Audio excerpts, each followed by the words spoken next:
نحمده ونصلي على رسوله الكريم اما بعد اعوذ بالله من الشیطان الرجیم بسم اللہ الرحمن الرحیم ورفعنا لك ذکرک۔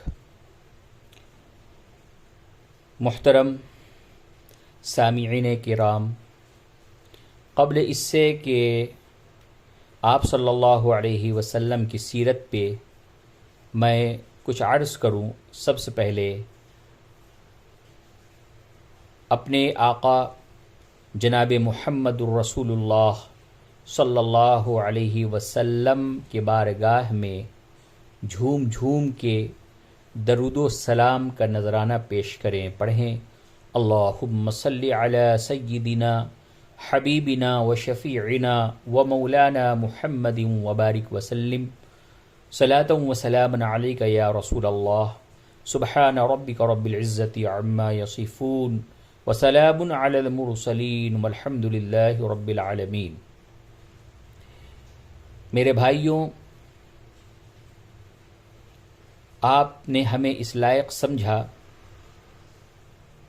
کہ نور مجسم رحمت عالم صلی اللہ علیہ وسلم کی ابتدائی حالات اور ان کی سیرت پاک اور ان کے قول و عمل اور اسوہ حسنہ کا تذکرہ کیا جائے، تو آج یہ سب سے پہلی مجلس ہے انشاءاللہ۔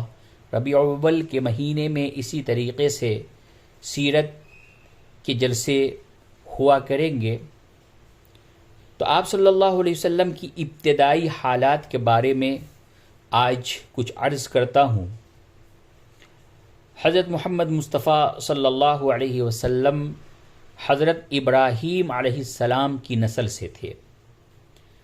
حضرت ابراہیم علیہ السلام کا زمانہ 2160 حضرت عیسیٰ علیہ السلام سے قبل کا زمانہ ہے۔ حضرت عیسیٰ علیہ السلام کے زمانے سے 2160 برس پہلے حضرت ابراہیم علیہ السلام کا زمانہ پایا جاتا ہے۔ 4000 سال پہلے وہ اپنے وطن عراق سے نکلے، ابھی موجودہ زمانے کو جوڑ کر کے 4000 سال بتایا جا رہا ہے، اور اپنے چھوٹے لڑکے حضرت اسماعیل علیہ السلام کو عرب کے غیر آباد علاقہ میں بسا دیا۔ جب حضرت اسماعیل علیہ السلام بڑے ہوئے تو انہوں نے قبیلہ کی ایک نیک خاتون سے نکاح کر لیا۔ ان کے ذریعے سے یہاں صحرائی ماحول میں ایک نسل تیار ہوئی جس کے اندر انسانی خصوصیات کمال درجے میں تھی، کیونکہ ان پر شہری تمدن کا کوئی سایہ نہ پڑا تھا۔ دور دراز کا یہ علاقہ تمدن کی تمام خرابیوں سے یکسر پاک تھا۔ فطرت کے ماحول میں پرورش پانے کی وجہ سے ان کے اندر حق گوئی، جرأت و بہادری اور آزادی کے اعلیٰ انسانی اخلاق موجود تھے، اس لیے ان کے اندر متمدن قوموں کے مقابلے میں حق کو قبول کرنے کی صلاحیت بہت زیادہ تھی۔ حضرت ابراہیم علیہ السلام اپنے دعوتی سفر کے دوران کبھی کبھی یہاں آتے اور اپنے گھر والوں کی پوری نگرانی کرتے۔ جب حضرت اسماعیل علیہ السلام بڑے ہوئے تو حضرت ابراہیم علیہ السلام نے ان کو ساتھ لے کر مکہ میں اللہ واحد کی عبادت کے لیے ایک چھوٹا سا گھر اپنے ہاتھوں سے بنایا، اور اس گھر کی دیکھ بھال حضرت اسماعیل علیہ السلام کے ذمے کی، اور اللہ تعالیٰ سے اسماعیل علیہ السلام کی نسل کے لیے خدا سے دعا کی۔ یہ پہلا گھر تھا جو صرف اللہ کی عبادت کے لیے زمین پر بنایا گیا۔ حضرت اسماعیل علیہ السلام کی نسل میں تقریباً 60 پشت کے بعد عبد المطلب پیدا ہوئے۔ اس خاندان کا نام قریش تھا۔ عرب کے تمام خاندانوں میں قریش کا خاندان سب سے ممتاز مانا جاتا تھا۔ اس خاندان میں بڑے بڑے عظیم شخصیت کے لوگ پیدا ہوئے، مثلا عدنان، فہر، قصی بن کلاب وغیرہ۔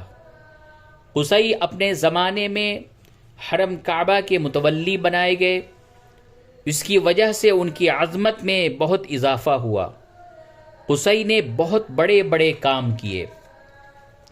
قصی سے پہلے قریش کے خاندان مختلف مقامات پر منتشر تھے۔ قصی نے ان سب کو مکہ میں کعبہ کے اطراف میں جمع کیا، ان کے لیے گھر بنوائے اور ان کو منظم کر کے ایک چھوٹی سی ریاست قائم کی۔ اس طرح قریش کو حجاز میں سیاسی اہمیت حاصل ہو گئی۔ یہاں سے ان کا تاریخی دور شروع ہوتا ہے۔ خانہ کعبہ کے سارے عرب کا مرکز تھا۔ حج کے موقع پر ہزاروں آدمی یہاں زیارت کے لیے آتے تھے۔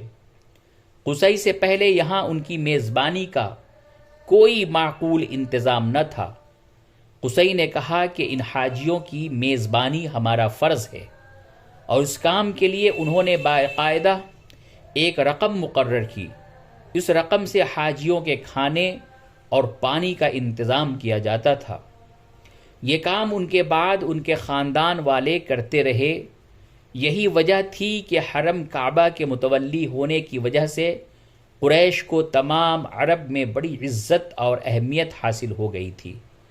عرب میں عام طور پر لوٹ مار کا رواج تھا، اس کی وجہ سے راستے محفوظ نہ تھے، لیکن قریش چونکہ کعبہ کے متولی تھے اور حاجیوں کی خدمت کرتے، اس لیے ان کے قافلے کو کوئی نہیں لوٹتا تھا، اور وہ امن کے ساتھ تجارت کے سامان ایک جگہ سے دوسری جگہ لے جاتے تھے۔ عبد المطلب جو رسول اللہ صلی اللہ علیہ وسلم کے دادا تھے، انہوں نے کعبہ کی تولیت کے زمانے میں بہت کام کیے۔ سب سے بڑا کام انہوں نے یہ کیا کہ زمزم کا کنواں جو پٹ کر گم ہو گیا تھا، اس کو بڑی محنت سے صاف کرایا۔ اس کی وجہ سے ان کی عزت و شہرت میں مزید اضافہ ہوا۔ عبد المطلب کے 10 لڑکے تھے، جن میں سے 5 بہت مشہور ہوئے۔ ایک حضرت عبداللہ جو رسول اللہ صلی اللہ علیہ وسلم کے والد ماجد تھے، دوسرے ابو طالب جو اگرچہ اسلام نہیں لائے مگر انہوں نے ایک عرصے تک آپ کی سرپرستی کی، تیسرے حضرت حمزہ اور چوتھے حضرت عباس۔ آپ کے ان دونوں چچا نے اسلام قبول کیا۔ 5ویں ابو لہب۔ ابو لہب اپنے اسلام دشمنی کے لیے بہت مشہور ہوا۔ عبد المطلب کے بیٹے عبداللہ ہر اعتبار سے عرب اوصاف کا نمونہ تھے۔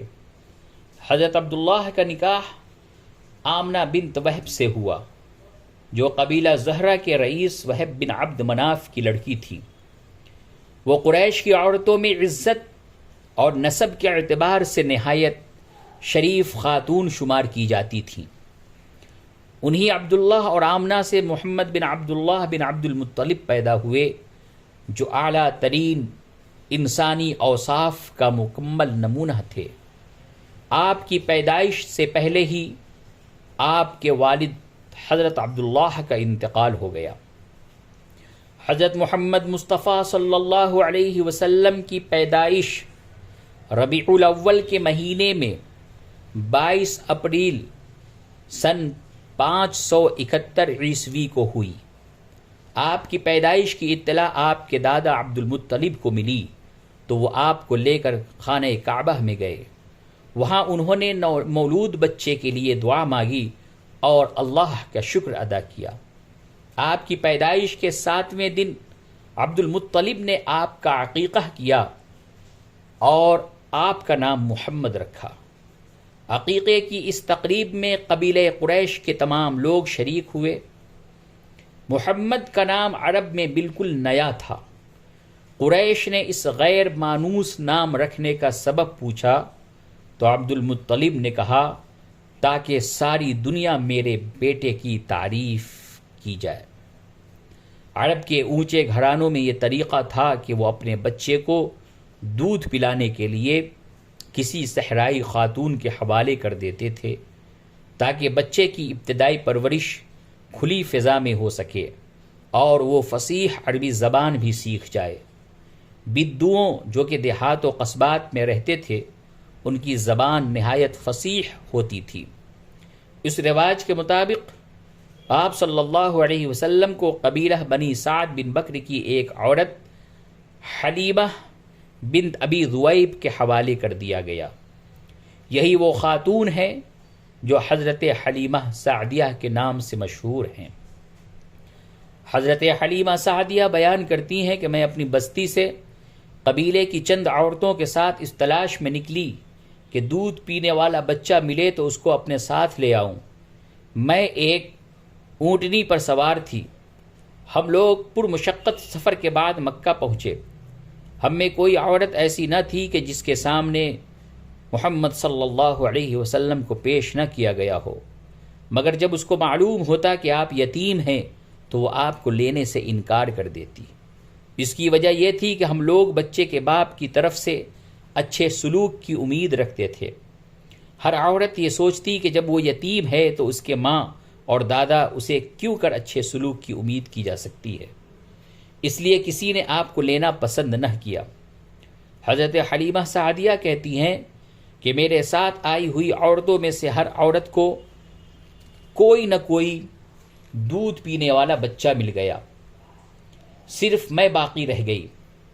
جب ہماری واپسی کا وقت آ گیا تو میں نے اپنے شوہر سے کہا کہ خدا کی قسم مجھے یہ بات پسند نہیں کہ میں کسی بچے کو لیے بغیر یہاں سے واپس جاؤں۔ اب میں اس یتیم کے پاس جاؤں گی اور اس کو لے کر آؤں گی۔ میرے شوہر نے کہا کہ ایسا کرنے میں کوئی حرج نہیں ہے، کیا عجب کہ اللہ تعالی ہمیں اس سے برکت دے دے۔ چنانچہ میں دوبارہ آپ کے گھر گئی اور آپ کو لے آئی۔ میرے اس فعل کا سبب اس وقت اس کے سوا کچھ نہ تھا کہ مجھے آپ کے سوا کوئی اور بچہ نہ ملا۔ محمد صلی اللہ علیہ وسلم 2 سال اور کچھ مہینے حضرت حلیمہ سعدیہ کے پاس رہے۔ یہ زمانہ خود حلیمہ سعدیہ کے لیے بڑے خیر و برکت کا زمانہ تھا۔ اس کے بعد انہوں نے اپنے آپ کو آپ کی والدہ ماجدہ کے پاس مکہ مکرمہ پہنچا دیا۔ ابن اسحاق کہتے ہیں کہ محمد صلی اللہ علیہ وسلم اپنی والدہ حضرت آمنہ اور اپنے دادا عبد المطلب کے ساتھ اللہ تعالی کی نگرانی اور حفاظت میں تھے۔ اللہ تعالی جس مقام تک آپ کو پہنچانا چاہتا تھا اس کے لحاظ سے آپ کی بہترین پرورش فرما رہا تھا۔ جب آپ 6 سال کے ہوئے تو آپ کی والدہ کا بھی انتقال ہو گیا۔ اب حضرت محمد مصطفیٰ صلی اللہ علیہ وسلم اپنے دادا عبد المطلب بن ہاشم کے ساتھ رہنے لگے۔ حضرت عبد المطلب مکہ کے باعزت لوگوں میں سے تھے۔ ان کے لیے کعبہ کے پاس فرش بچھایا جاتا تھا۔ محمد صلی اللہ علیہ وسلم جب وہاں آتے تو وہ بھی اس فرش پر بیٹھ جاتے۔ اگر کوئی آپ کو ہٹاتا تو عبد المطلب کہتے میرے بچے کو چھوڑ دو، خدا کی قسم وہ بہت شان والا ہے۔ محمد صلی اللہ علیہ وسلم جب 8 سال کے ہوئے تو آپ کے دادا عبد المطلب کا بھی انتقال ہو گیا۔ یہ واقعہ عام الفیل کے 8 سال بعد پیش آیا۔ عبد المطلب کے انتقال کے بعد محمد صلی اللہ علیہ وسلم نے اپنے چچا ابو طالب کے ساتھ رہنا شروع کیا۔ ابو طالب ایک تاجر تھے۔ وہ اپنی تجارت کے سلسلے میں شام کی طرف جانے لگے تو محمد صلی اللہ علیہ وسلم نے بھی ساتھ جانے کا شوق ظاہر کیا۔ اگرچہ اس وقت آپ کم عمر تھے مگر ابو طالب نے شفقت کی بنا پر ان کو اپنے ساتھ لے لیا۔ ان کا تجارتی قافلہ شام کے شہر بصرہ میں اترا۔ یہاں کے کلیسا میں ایک مسیحی راہب رہتا تھا جس کا نام بحیرہ تھا۔ بحیرہ نے قدیم مذہبی کتابوں کو پڑھا تھا کہ عرب سے ایک پیغمبر ظاہر ہوں گے۔ اس نے جب محمد صلی اللہ علیہ وسلم کو دیکھا تو بعض علامتوں سے اس نے پہچان لیا کہ یہ بچہ وہی شخص ہے جس کو خدا کی طرف سے آخری پیغمبر بنایا جانے والا ہے۔ چنانچہ اس نے آپ کی اور آپ کے پورے قافلے کی دعوت کی۔ بحیرہ نے ابو طالب سے پوچھا کہ اس لڑکے کا تم سے کیا رشتہ ہے؟ انہوں نے کہا کہ یہ میرا بیٹا ہے۔ بحیرہ نے کہا یہ تمہارا بیٹا نہیں ہو سکتا، اس لڑکے کا باپ زندہ نہ ہونا چاہیے۔ جب ابو طالب نے بتایا کہ آپ کے باپ کا انتقال ہو چکا ہے تو بحیرہ نے کہا کہ تم اپنے بھتیجے کو لے کر اپنے وطن واپس جاؤ اور یہود سے ان کی حفاظت کرو۔ خدا کی قسم اگر انہوں نے اس کو پہچان لیا تو وہ ضرور اس کو نقصان پہنچانے کی کوشش کریں گے۔